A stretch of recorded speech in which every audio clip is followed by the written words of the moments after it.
Hey there, it's Sam Hauge, and you're listening to Michael's Untitled Music Show.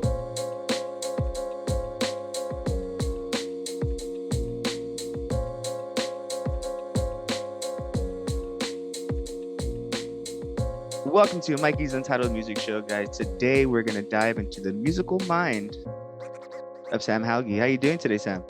I'm doing well. I put out a new song about 11 days ago, and the response has been pretty encouraging, so I'm feeling good about that. So, That's your new single, "Teach Me to Be Wise," right? yep. It's a banger. It's a Yeah, banger song. Um, we'll get into that. Well, let's get into that. How was it? How was it like making this new single? Well, I guess maybe to explain, I should go back a little bit. So, I did a full-length album about 2 years ago, and that was really a bucket list type thing for my life. Like, I just knew no matter what I did as a career, I wanted to make one full-length record that I could hold in my hand. Like, that was just, I have to do that. But then after that, like, people kind of liked it more than I expected. So then it kind of became a question of, how do I make this something sustainable? So when I went back to record more songs last summer, this time around, I decided to just do singles. Just because in the Spotify age, it just makes a lot more sense to not, dump everything at once like you would do with the full album. So that was kind of the idea. I recorded it. It was the same process as last time. Basically, I wrote and recorded all the demos by myself and then took them to an actual studio and recorded them for real. And basically recorded them just as I wrote them, but just with proper mixing, proper engineering, and all that. I recorded it at Skyland Studios in Lakeville, Minnesota, with Darren Rust. Great guy, great experience. It was really fun because it was just the two of us. So I walk in with the song, I play every instrument, he mixes it, masters it, makes it sound great, and we're good to go. So What's it like? So you don't have a band, so it's pretty much your production from the lyrics to the drums to the bass line, and it's all yours, right? So yep. what what made you not want to like start a band or just start on your own? Was it just like I need to just start this, or like why not find a band? Well, so I actually was in a band for a number of years called Tracings. There's 2 EPs out of theirs, and it just kind of fizzled out because that's how life is when people have responsibilities. I technically left before it fizzled out, so I'll correct myself there. But the whole thing kind of ran its course. But again, for me, making an album, it was more about just like the bucket list aspect of it. Like, I don't know what life is gonna become for me, but I have to do at least one album of my own that's my own music and just 100% mine. So it wasn't as much about, oh, I don't want to be in a band. It's more just like, this is a project I need to do in my life. But now it's like, since it's going well and people like it, it's kind of like, well, I'll just keep going then, you know? Um, but the band thing is, it's something I have to deal with now because since it is going well, I really want to be able to play the songs live. And that's a whole new challenge because, especially adults, it's always the common joke that adults, they always talk about hanging out, but they never actually do it because no one has any time. So you multiply that by 3 or 4, you try to get, 3, 4 people in a room to practice. And then on top of that, you try to book actual shows. It's just a lot of schedules to maneuver and deal with. So long story short, I'm working on it. I plan on doing shows this year. I think it's going to happen, but it's just much more complicated. Yeah, no, it's funny that you say that because in my old podcast, I used to have another podcast where we were kind of reviewing things or like reviewing movies and such. But yeah, it was with me and my 2 friends, and getting a time where all of us can get on Zoom at the same time, or not on Zoom, but like on the Discord at the same time. And then after we get on Discord, it would be like a whole hour before we even start the episode because oh, I'm not ready, or what are we even gonna talk about, or you know what I mean? Yeah, I Like did. Yeah, definitely. we, Um, we we had a theme, guys. The thing that has actually helped in this regard is because the purpose is to play my songs that have already been recorded. It kind of cuts out a lot of that speculation because they know that we're here to play my music and we're here to play shows under my name. So it's like I can say, "Hey, we're going to practice these songs," and then we show up to practice and we do those specific songs. So it's like I kind of have the freedom to call the shots a little bit in that situation. Um, so that helps a lot in just planning. We're not going to sit around just mindlessly jam unless we feel like it.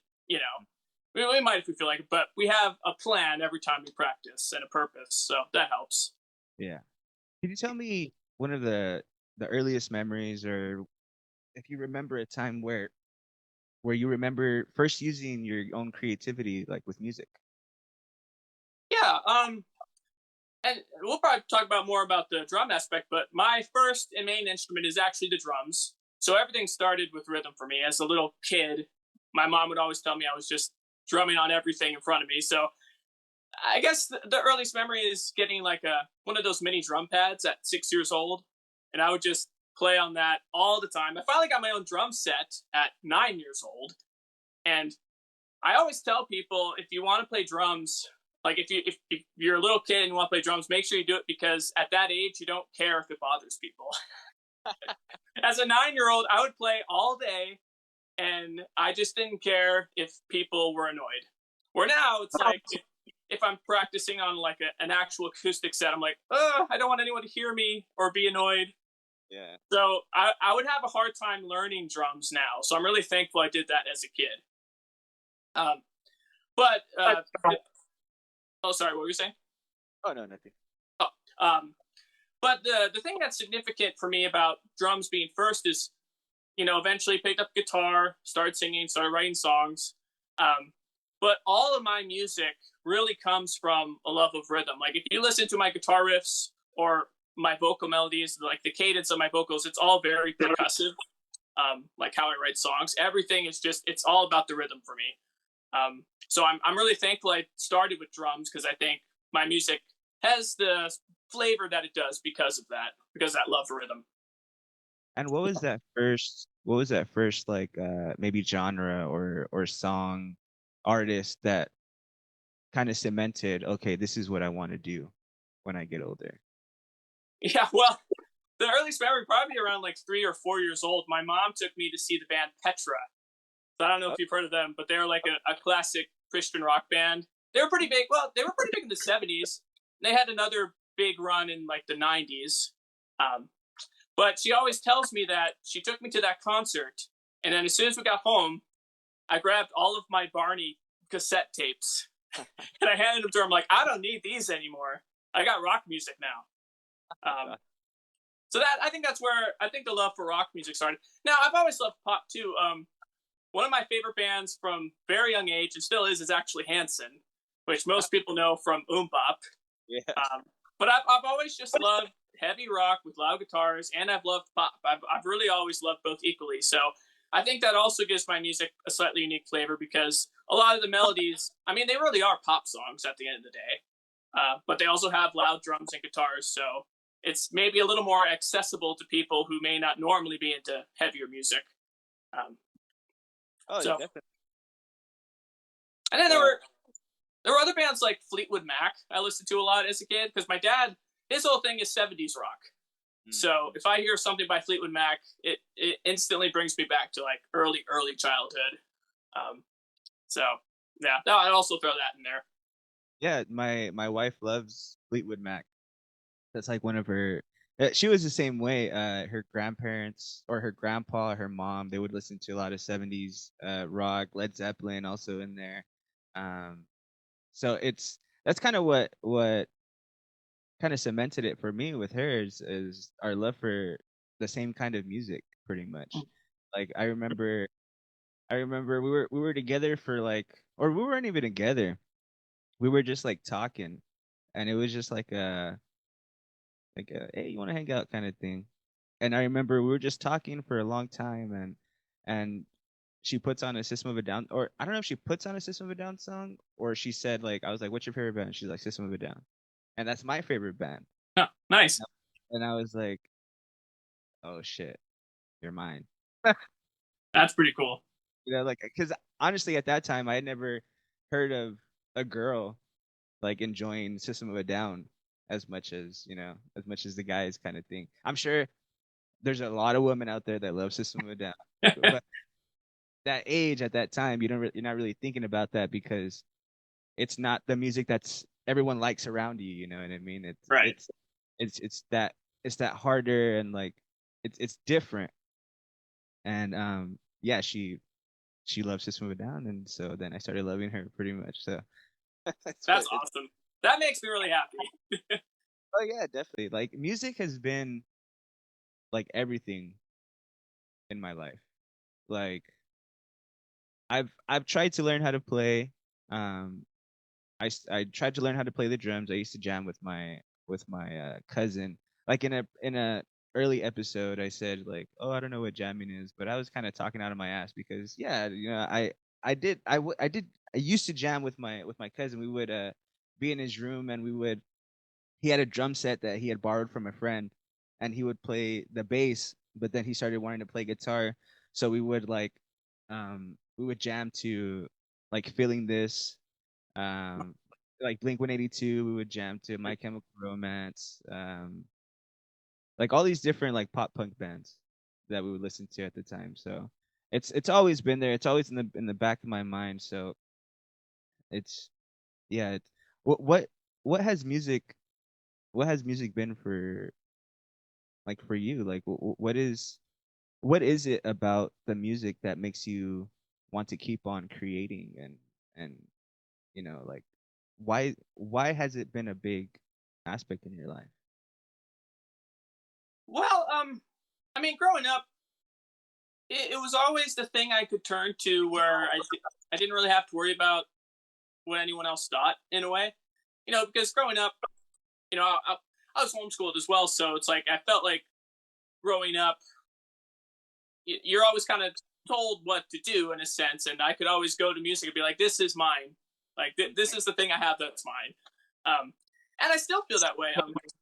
Creating music now, what really drives me is the fact that you know it's a place where I can go where it's like this is where I get to use any paintbrush I want, and just do my thing. Uh, so that drives me. And the other things too, music always gave me hope as a kid. Um, whether it's just in regular life situations or specifically about God, it was always a source of encouragement and hope. And I really want to also provide that with my own music. Like I hope my own songs, whoever listens to them, I hope it gives them hope. So that's what drives me to keep creating. That's beautiful. Yeah, like a positive message is always, I mean, music is about all kinds of different things, right? But a positive message is always something that the world or even like us humans need, right? Like we need that positive reinforcement. We need that positive drive like to keep us going. When you start to create a song, what's the first what's like the first step? Like what's your creative process when you start a new song? Like for example, like Teach Me to Be Wise. You have this new single out. What was the process when you start this new song? So for me, every song starts with a guitar riff. And the drums kind of fall into place pretty quickly based off the guitar. I always joke that I play drums on guitar because my riffs are very just like I said, right hand, down picking, palming, percussive. So the drums fall into place based off the guitar riff, and I'm a little weird in that I usually write the music for an entire song before I write any lyrics. Um, every now and then, maybe I'll come up with some lyrics before the whole song's finished, but usually I have the entire song musically there, and then I start lyrics. I've always kind of been lyrics last. I've never considered myself like a poet. I've never been the type to just sit and write poetry all day. For me, writing lyrics initially came because, well, the song has to have lyrics. It was more like I'm writing music, but I don't want to just sing na na na, so I guess I have to write some words. Um, but that's kind of changed over time. I think now, especially, I think a lot more about what I actually want to say and what message I actually want to put out into the world. So I think lyrics have become more important to me, but they still come last because I have found that if I try to write music to lyrics, the puzzle never seems to come together in a rhythmic way, if that makes sense. Like I feel like if I have certain lines that are already written and I have to get it into a certain measure of music, I'm always trying to cram certain syllables or stretch certain vowels in a weird way. Oh yeah. Where by writing music, or sorry, by writing the lyrics last, I am shaping each word, each syllable based off the music and what works. So if the number of syllables I need doesn't fit the music, then I write a new line to make it fit like rhythmically the way it should. And to me, that's always made the best end product. If I write lyrics last and make it fit the music, that always seems to end up sounding more cohesive than the other way around. But everyone does it differently, and that's kind of the beautiful thing about music is that there's a lot of ways up the mountain. So. Yeah. And why was like pop punk? Why is that your genre right now? Like, is there a certain band or a certain something that kind of led you in that direction? Yeah, I mean, so like I said, starting out there was Petra, Fleetwood Mac, Hanson. Once I turned 6 or 7, I started listening to my cousin's CDs, and he had Blink 182, Sum 41, and yeah, there was something about that genre that just I guess always spoke to me, like the speed and the energy. It had the catchiness of pop with the heaviness of rock. Because I think a lot of the thing with rock for me, like a lot of the heavy rock is the tempos were always so slow. Like if you think about a lot of these older rock bands, the songs kind of drag a little bit because the beats are just not very fast. So I think that's why pop punk appealed to me because it sped things up a lot, and yeah, the vocal melodies were very pop. So to me, it always felt like the best of both worlds, and I also felt like it fit my personality more because, I mean, if you look at me, like I'm clearly kind of like I look like a dude who'd listen to pop punk, you know, where if I tried to go like full metal, and I do like metal a lot, which is why like Sum 41 is one of my favorite bands because I felt like they combined metal and pop punk really well. Um, but like if you look at me, I wouldn't fit in like Megadeth or something. Just image wise, it wouldn't be a good fit for me. Like I could fit in a band like Relient K or even Blink 182. So I think maybe I'm not normally super focused on visuals and image, but that probably did play a part where I would watch a band like Relient K and be like, oh, I could do what they're doing. Where I'd watch a band like Petra or Megadeth and they almost seem like larger than life, or Metallica even. Like they're so much larger than life. Like I feel like they're way up here and I'm down here, just the way their image is presented. Like James Hetfield, I mean, he just seems like, monstrous at the mic, Yeah. Metallica was one of my favorite bands growing up. It was one of the like the Black Album was one of the only like rock albums that we had, and I don't think we even. Oh yeah, we had it, and I remember being a little kid. My dad would like bump his music in his room, and it was a lot of like rock songs, a lot of yeah, a lot of like Metallica, Heart. He loved 80s bands music or like hair band, so like Heart and he loved Guns N' Roses, so we would listen to that too. But I have a memory of my sister and I whenever we would hear the song like coming from this room, especially Metallica whenever it would come out, we would go by the door. That's funny, you unlocked a memory. We would go by the door and we would like do the air instruments and we would switch back and forth. So one of the songs I was doing the air guitar and she was doing the air drums and Nice. a song would the song would change. Okay, you know, and then I would be doing the air drums and then she would be doing the air guitar. And I remember one time my dad didn't know that we would do this. So one time my dad opens a door and he kind of looks down on us and we're just like, and I just remember him like smiling or laughing. And yeah, dude, like what has in your experiences, how has music been able to bring you together with like different people, like your family, friends? Well, that's kind of an interesting question because when it comes to immediate family, in some ways, music can almost separate you. Like especially with my sister growing up, all my music was it gave her a headache. Like if I put on my heavy rock music, it'd be like, it's giving me a headache, turn it off. Um, but funny enough, over the years, we've actually bonded a lot over music because I think what happened was because I was kind of forcing my music on her so much growing up, it became nostalgic for her. So now if she hears a lot of old music, it's so nostalgic for her that she can't help but love it, and that kind of bonds us. And my mom, we've always bonded a lot over music. Obviously bands like Petra, a lot of the '70s rock that she would show me, we'd bond over that. And my dad too. Obviously, a lot of that '70s rock is some music that he introduced me to. Um, but yeah, as far as connecting with others, I mean, yeah, having the opportunity to play in bands and then also play in like church bands. Yeah, music it brought us all together because I mean, it gives us something to do and like a purpose for meeting together. Because that's another benefit of like if you play on a church worship team, you're not really sitting down being like, well, what do you want to do? I don't know what you want to do. It's like you have a plan in place. It's like here are the songs we're going to play. Here's why we're doing it, and then you kind of form a natural bond. But yeah, it's also difficult as well when I think back to the band days because uh, as much as music brings you together, if everyone has a different taste in music and they want to do different things, like it can also cause a bit of separation too. Uh, I mean, if you look at most bands that are out there, they've broken up probably once or twice. I mean, Blink 182 is a great example. Oh, Um, yeah. I often wonder, like, if we use Tom as an example, if he didn't have the freedom to go off and do, the kind of music he wanted, Angels and Airwaves, Boxcar Racer, or whatever, I wonder if Blink would have ever come back, you know? Because it's almost like him being able to do that and get it out of his system kind of allowed for that to continue. I was. I remember when they first broke up. I was just like, no, Yeah, no, why? Why is this happening?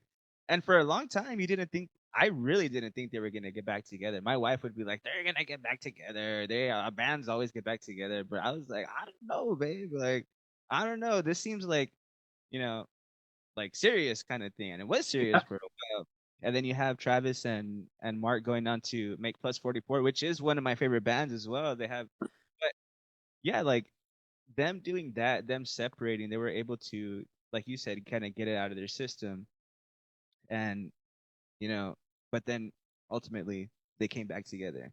Um, and I'm lucky enough to have been able to see them in when we were young, and then we saw them in San Diego also after their tour when they played with Pierce the Veil, and that was a great show as well. So that was one of my bucket list concerts for sure. Um, is there somebody that you would want to that you haven't seen live or in concert that you would want to go to? uh, my sister and I were just talking about this the other day. She mentioned an artist that she said was on our bucket list to see together, and I can't remember what it was because Hanson was actually the longest running one. I had seen Hanson a few years ago. I never saw him growing up, but I saw them a few years ago. But she and I hadn't seen them together until last year, so that was special. That was probably the biggest bucket list item concert wise for us. I know she and I really want to see Rascal Flats. I think they're going back on tour again because they announced like a farewell tour back when like all the pandemic stuff happened. And so at the time, I think that was called a farewell tour, but now I think they're doing a tour again, and it's not called farewell. So maybe that means there's another band. Um, but I have actually seen most of the bands that I would want to see. I guess I actually haven't seen Blink 182 live. Now I think about it. Um, yeah, I don't know. Nothing's coming to mind at the moment. I've made a point to see most of the bands that are really important to me. I think seeing Hanson with my sister was probably the biggest bucket list item I could think of, and that thankfully happened recently. So Yeah. Oh yeah. Yeah. My wife and I, we that's something. Our things are the casino, uh, going out to eat, and concerts. That's like nice, our. So whenever there's a concert, we're most likely gonna go eat and then go to the casino. So nice. but yeah, it's and living in a place like San Diego also it really helps because people want to come play in San Diego. So we've Sure. been been lucky enough to live here and be able to watch a lot of bands here and shows. My favorite band, well, like I said, my favorite band is System of a Down. I've watched them 4 times. Whenever they come to LA or to San Diego, we're just like, I don't care what we got to do, but we're going. Right. We're going to that show. So, quick question about them: is their whole thing that they still do shows sometimes, but they don't make any more music? Is that kind of where they're at? Yeah, it's been like that for years. Like I know they had a falling out because something about like Darren didn't really want to relinquish his creative kind of like a more creative control. Like he didn't want to give more creative to the other band members, so there was a falling out there. Um, I know they came out with the 2 songs whenever um, kind of like I I don't want to say it's a country. I'm not sure which country, so I don't really want to say like the wrong one. But there was a there was something that had come up where like it was really politicized and they came up with a couple of songs because there was some kind of genocide um, going Hmm. on around like where they were from. But I know they came together to make those 2 songs. But right now, yeah, they just tour. They're I remember they came out with like a hint. Oh, we got some news. We got some news this last like couple of months. I was like, oh, new music. My wife's like, new music. Nah, they just announced their international tour and said that they Huh. weren't gonna be here. Hmm. So eh, eh. But honestly, with them, I really don't think that. I mean, I'm hopeful that there's gonna be at least a new song or two, maybe. But I really don't think that there's gonna be another album. I'm kind of just saying that, so it can be like a little opposite. You know what I mean? Maybe Sure. maybe Serge and Darren hear this and they're like, hey, maybe we should. Well, I certainly never thought we'd have another Blink album with Tom. Like, I thought that was impossible. Hmm. So, Especially this last one that came out, and it was a good one. San Diego, it was a good album. I believe it was with one of the singers from Alkaline Trio. Um, that was a good album, and then they released like a second album, and for me, it was kind of like, this isn't Blink. The right. first album that they made with him, it kind of sounded like Blink, and I was like, oh, okay, there's Travis's drums are there, freaking Mark's bass is there, and the guitar pretty much sounds like Tom, but Sure. you know, yeah, well. But I'm really happy that we did get new music. We got that new song. That song made me cry when I had first listened to it, and I forget what the song's name is, but it's one of their new songs that they came out with, pretty much kind of like saying like we all need to stay together because we don't know like what's gonna happen, kind of thing, because of what happened Sure. with Mark. He had cancer and he was able to fight back, and he's in remission now. Um, but yeah, it's a really strong song. Yeah, but you can't really make music like that unless uh wait until like something like comes up and you know is there anything is there a song for you that like you created because or like that's more personal for you and like that you created and you're like this came out of my soul, or is that pretty much all the music that you create? Yeah, there's a song on my first album called Goodbye that uh, I kind of wrote about me, like, imagining my mom's death in the future. Because, as a kid, you always kind of have to, at some point, wrestle with the fact that eventually I'm going to go to my parents' funeral. Like, unless something happens to me, like, that is going to happen. Um, so it's probably not super healthy, but yeah, that song was kind of me imagining the future in that way. And uh, that was how I initially wrote it. But before I actually recorded for the album, my mom got super sick and almost died twice. Um, so that song became, even though it was kind of like a morbid thought experiment when I wrote it, it became very real by the time I actually recorded it. Um, so yeah, that song is kind of where that's where that came from. And now, in the context of the song, the character actually does die at the end of the song. My mom's still alive, thankfully. So Yeah. it's not 100% like accurate and autobiographical in that sense, but that's the thought experiment of where that came from, and it means a lot to me because of that very real experience I had afterwards. So, and it's weird because again, that happened in between writing the song, like demo wise, and then actually recording it for the album. So when I actually recorded it, like those feelings felt very real and accurate. Um, so, but yeah, all the music I write, it's a mixture of like inspiration from like relationships I observe or real life situations too, because I find a lot of inspiration from watching movies. Like I'll write songs that in my mind is about two characters I watched in the show, for example. And then other songs are very directly autobiographical, such as "Teach Me to Be Wise." Like that song is very much here's where life is at right now, and just as blunt as it could possibly be. Um, and I've often wondered about when people talk about writing honest music, I've often wondered what that actually means because I'll write a lot of songs where I'm kind of making up a situation in my head, or like I said, writing based off of like a character I saw on the show. It's like, well, if it's not totally autobiographical, does that make it not honest? And I don't know the answer to that. So my only theory right now is it's honest music as long as you're making music that you actually like. That's that's my best way to answer that, I guess.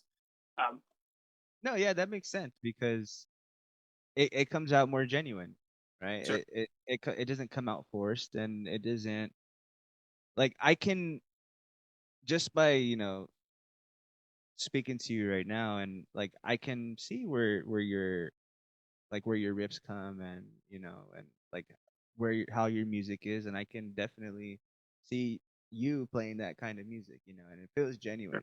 And I just want to let you know, bro, you got a fucking like Spotify or a playlist or like your songs full of bangers, bro. Well, Those first thank you. those first 5 songs, like how I listen to your guys' music, like I found you on Instagram. I'm scrolling, I find you, and then I try to, like, with this new experience, I'm trying, like, I want to listen to all of your guys' songs or most of them Sure. before I come on the podcast, right? And those first like 6, 7, even like 8 songs, they're just, I don't want to say the other songs aren't bangers or anything, but those, like, you have a lot of like bangers out there, bro. Like Well, thank you. like one of my favorite ones, and yeah, one of my favorite one of your songs is My Home. And Oh, sure.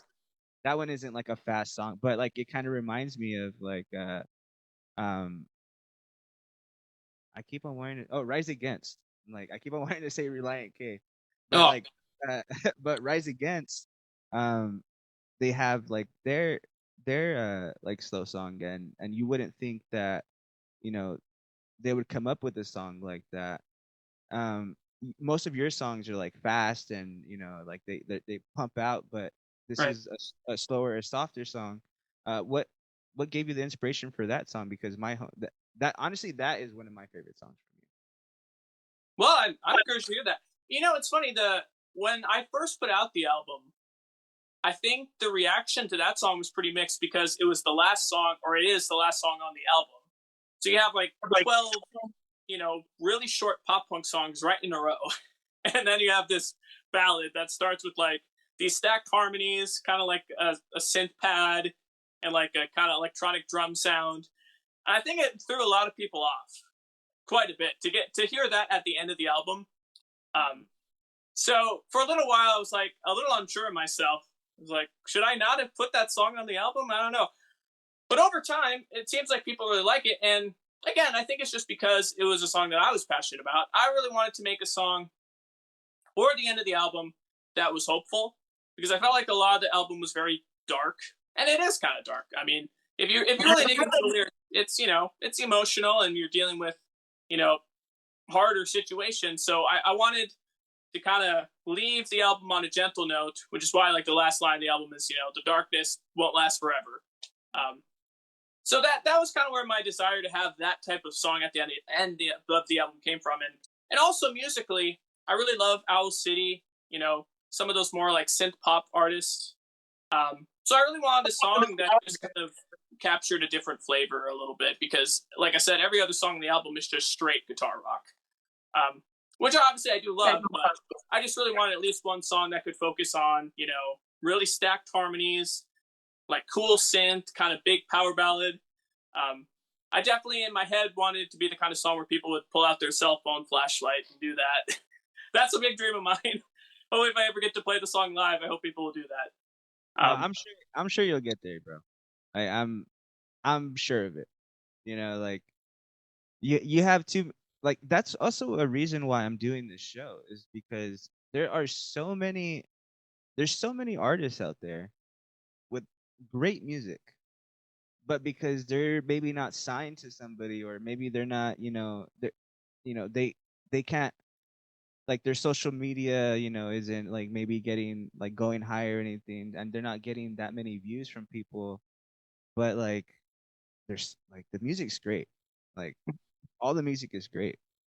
So that's another reason why I'm doing this, is because I want people to know the music that I'm that I'm finding, and I don't think it's fair that you guys aren't bigger, or aren't going, like, yeah, aren't bigger with your following, not like bigger as in band, but bigger with your guys' following. So Sure. that's kind of why that's another reason I wanted to make this, because you know if everybody comes together to like one spot for the music, there's plenty of shows like mine, I'm sure, that spotlight music and stuff like that. But the more the merrier, I think. um And I will say on a side note, the idea of coming on the podcast was exciting because to me, this is the type of online promotion I actually really enjoy. Having an actual conversation with someone. Uh, when I'm just talking to the camera and posting videos of myself talking, that always feels a little bit silly. So I'd much rather do something like this. You know. yeah, So and I want to get to know the artists, and how their creativity came from, but I also want like the world to get to know the artist. That's why I'm doing, like, because I could do like what's your top 5 favorite songs, or like what's that, but I don't really get to know the person or the artist behind the art or the music, right? So that's another one of the big things growing up for me was like behind the music on VH1. oh uh, yeah. Behind the music, and like Diary, or like whenever they would come out with like making the album kind of thing. Like Howard Stern was one of my here. Howard Stern and James Lipton, the interviewer for Inside the Actor Studio. That was Those two guys are like my biggest influences. And my big thing with Inside the Actor Studio was, yeah, we're talking about their art, and we're talking about their movies, but we're getting into the mind, and getting into their mind, and getting into their experiences, and why they acted a certain way that they did, or so that's kind of what I want to bring out as well, with your guys' music and art. So um for for you, what is the ultimate purpose that music has had in your life, or what is the ultimate purpose of music in your life?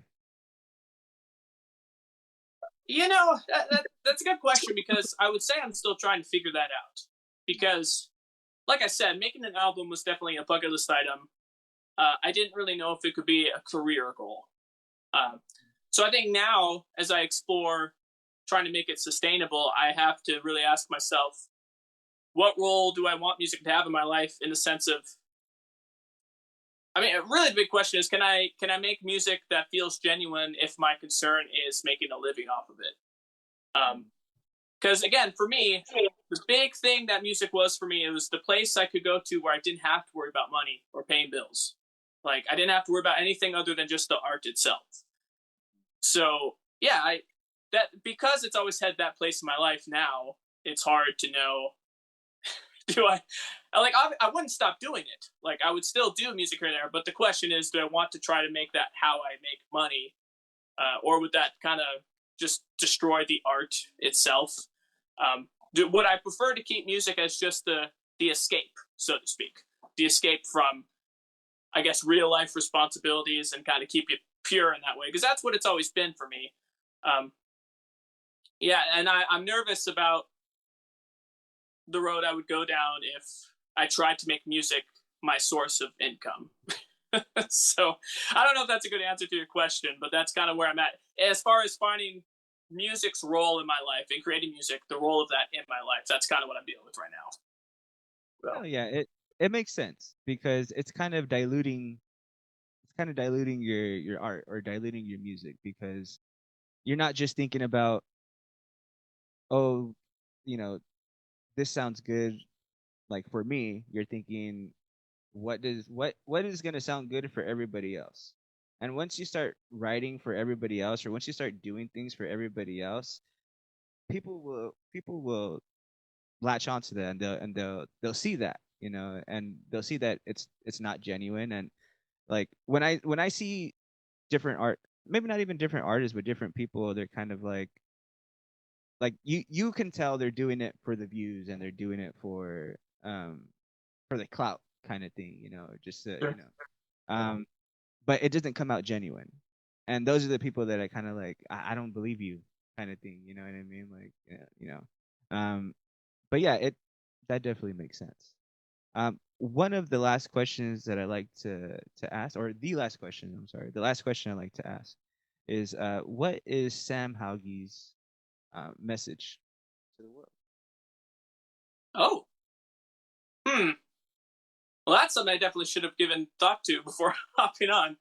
Um, yeah, I mean, I guess yes. If I had to sum it up, I would say I want people to know where my hope comes from. My hope does come from God and from Jesus, and I hope that's expressed clearly in my music. I obviously don't write music for Christian radio. Like Christian music now is a very specific genre, and a style that I'm obviously not doing, and I'm at peace with that. But I still want people to have hope. Uh, so I hope people hear my music and they understand where my hope comes from. So yeah, if I had one message, that would be it. All right. Well, Sam, thank you so much for joining us on Mikey's Untitled Music Show. I really appreciate it. Um, I really loved getting into your head, and where that creativity comes from. I look forward to hearing more of your music. And where can we find your music? Well, the way you can find everything in one spot is actually my website. It's just samhaugemusic.com, all lowercase. And that has links at the top to everything. Instagram, Spotify, TikTok. Like that's the easiest place to find everything. I'm most active on Instagram, probably. Um, Facebook hasn't gone as well for me, but Instagram seems to be going pretty good. So I would say either my website, samhaugemusic.com, or Instagram, which is just Sam Hauge Music. Well, thank you again, Sam, for joining us, and for following me with this musical journey. It's still fairly new, so I'm glad that I thank you for saying yes and being on the show. So, again, thank you for that. And how we say at the end, everybody, please be safe, be great, and remember, we share because we care.